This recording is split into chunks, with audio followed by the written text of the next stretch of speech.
Cricket പ്രേമികൾക്ക് എന്നും ഒരു വികാരമാണ് തലയെന്ന് വിളിപ്പേരുള്ള മഹേന്ദ്ര സിംഗ് ധോണി. ധോണിയുടെ ആരാധകർക്കായി മലയാളി വ്യവസായിയായി സുഭാഷ് മാനുവൽ ധോണി ആപ്പ് എന്ന പേരിൽ ഒരു മൊബൈൽ ആപ്പ് കഴിഞ്ഞ ദിവസമാണ് പുറത്തിറക്കിയത്. ധോണി തന്നെയാണ് മുംബൈയിൽ നടന്ന പരിപാടിയിൽ ആപ്പ് പുറത്തിറക്കിയതും. സഞ്ജു സാംസൺ അടക്കമുള്ളവർ പങ്കെടുത്ത ഈ പരിപാടിയുടെ വീഡിയോകൾ ഇപ്പോൾ സോഷ്യൽ മീഡിയയിൽ വൈറലുമാണ്. ബിഗ് ബോസ് താരവും സംവിധായകനുമായ അഖിൽ മാരാറും ഈ പരിപാടിയിൽ പങ്കെടുത്തിരുന്നു. പരിപാടിയുടെ വീഡിയോ അഖിൽ മാരാർ സോഷ്യൽ മീഡിയയിൽ പങ്കുവച്ചിട്ടുമുണ്ട്. ധോണിയെ തൊട്ടടുത്ത് കാണാനായത് സ്വപ്നം യാഥാർത്ഥ്യമായ നിമിഷമാണെന്നാണ് അഖിൽ മാരാർ കുറിച്ചത്.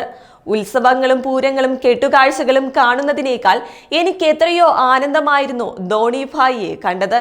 ഒപ്പം നിന്ന് പരസ്യത്തിന്റെ ഭാഗമാകാൻ കഴിഞ്ഞതും ജീവിതത്തിലെ അമൂല്യമായ നിമിഷങ്ങളിൽ ഒന്നായി മാറുന്നു.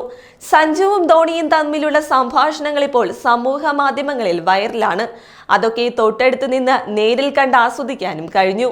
ധോണി ആപ്പ് മുംബൈയിൽ ലോഞ്ച് വെച്ച് ധോണി ഭായി തന്നെ ലോഞ്ച് ചെയ്തിരിക്കുമ്പോൾ സന്തോഷം രണ്ടാണ്. കോടിക്കണക്കിന് ജനത കാണാൻ ആഗ്രഹിക്കുന്ന ഒരു മനുഷ്യനെ അടുത്ത് നിന്ന് കാണാൻ കഴിഞ്ഞതും സുഭാഷ് മാനുവൽ എന്ന മലയാളി UK വ്യവസായിയും സുഹൃത്തുമാണ് ഈ ആപ്പിന് പിന്നിലെന്ന സന്തോഷവും. മഹേഷ് നാരായണൻ ഒരുക്കുന്ന മോഹൻലാൽ മമ്മൂക്ക ചിത്രത്തിന്റെ നിർമ്മാതാവ് കൂടിയാണ് ഈ സുഭാഷ്. നല്ല സ്വപ്നം കണ്ടെഴുന്നേൽക്കുമ്പോൾ അത് സത്യമായിരുന്നെങ്കിൽ എന്ന് നിങ്ങൾ ആഗ്രഹിച്ചിട്ടില്ലേ? ഞാൻ കണ്ട സ്വപ്നങ്ങൾ യാഥാർത്ഥ്യമായി മാറി, അല്ലെങ്കിൽ ഞാൻ മാറ്റിയെന്നാണ് അഖിൽ മാരാറുടെ പോസ്റ്റ്. എന്നാൽ ഉത്സവങ്ങളും പൂരങ്ങളും കാണുന്നതിനേക്കാൾ ആനന്ദമായിരുന്നു ധോണിയെ കണ്ടതെന്ന് അഖിൽ മാരാർ അഭിപ്രായപ്പെട്ടത് ചിലരെ ചൊടിപ്പിച്ചിരിക്കുകയാണ്. അഖിലിന്റെ പോസ്റ്റിന് താഴെ നിരവധി പേരാണ് വിമർശനവുമായി എത്തുന്നത്. ഈ പറഞ്ഞ സെന്റൻസ് താങ്കൾ തിരുത്തേണ്ടിയിരിക്കുന്നു.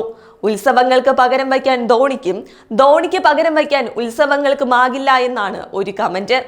ധോണിയെ കണ്ടപ്പോൾ സംസ്കാരം മറന്നോ നീ? എന്നാൽ കൊട്ടാരക്കര ഗണപതിയെ മാറ്റി നീ ധോണിയെ പ്രതിഷ്ഠിക്കുക എന്നാണ് മറ്റൊരു കമന്റ്. ധോണി ആവേശമാണെങ്കിൽ ഉത്സവം അത്യന്താപേക്ഷിതമാണ്. ധോണിയെ പോലെ 1000 പേരുണ്ടാകും, പക്ഷേ ഉത്സവം അത് ഒന്നേ ഉള്ളൂ എന്നും ക്യാഷ് ആകുമ്പോൾ മനുഷ്യർ മാറും. പണ്ട് ഉത്സവ പറമ്പിൽ പോയി മാങ്ങ വിറ്റ് കാണില്ലേ? ഇടയ്ക്കൊക്കെ അതോർത്താൽ മാത്രം മതി. ഉത്സവങ്ങളും പൂരങ്ങളും ഒക്കെ ഉണ്ടായിട്ടാണ് മാരാരെന്ന് പറയാൻ അഖിൽ മാരാർ ഇങ്ങനെ ഇവിടം വരെ ആയത്. ധോണി ജനിക്കുന്നതിന് മുമ്പേ ഈ ഉത്സവങ്ങളും കെട്ടുകാഴ്ചകളും പൂരങ്ങളും ഒക്കെ ഈ നാട്ടിൽ തന്നെ ഉണ്ടായിരുന്നു. ഈ ഉത്സവങ്ങളും കെട്ടുകാഴ്ചകളും പൂരങ്ങളും കണ്ടല്ലേ അഖിൽ മാരാർ ഇവിടം വരെ എത്തിയത്. അപ്പോൾ പഴയതൊക്കെ താഴ്ത്തി പറയുന്നത് അത്ര നല്ലതായി തോന്നുന്നില്ല. ഇപ്പോഴുള്ള സ്നേഹം കളയല്ലേ മാരാരെ എന്നാണ് മറ്റൊരു കമന്റ്. ചെറുപ്പത്തിൽ ഉത്സവങ്ങളും പൂരങ്ങളും കെട്ടുകാഴ്ചകളും ചെണ്ടമേളകളും കേട്ടും കണ്ടുമല്ലേ വളർന്നത്? അതോ ആ പ്രായത്തിൽ ധോണിയെയും കപിൽ ദേവിനെയുമാണോ ഉത്സവ പറമ്പിൽ കണ്ടത്? തലമറന്ന് എണ്ണ തേക്കല്ലേ മാരാരെ എന്നും കമന്റ് ഉണ്ട്. അതേസമയം അഖിലിനെ പിന്തുണച്ചും ചിലരെത്തുകയാണ്.